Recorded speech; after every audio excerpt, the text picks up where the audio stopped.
శ్రీరామాయ నమః. శ్రీమతే రామానుజాయ నమః. అందరికీ నమస్కారం. Welcome to my channel.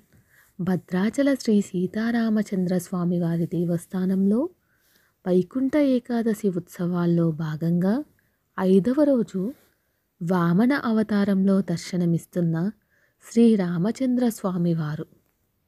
Vamana అవతారము దేవతల సర్వసంపదలను తన స్వాధీనం చేసుకున్న రాక్షసరాజైన బలిచక్రవర్తి దగ్గరికి శ్రీహరి వామన రూపంలో వెళ్ళి 3 అడుగులు దానంగా స్వీకరించి 1 అడుగుతో భూమిని, 2వ అడుగుతో ఆకాశాన్ని, 3వ అడుగుతో త్రివిక్రముడై బలి తలపై మోపాడు.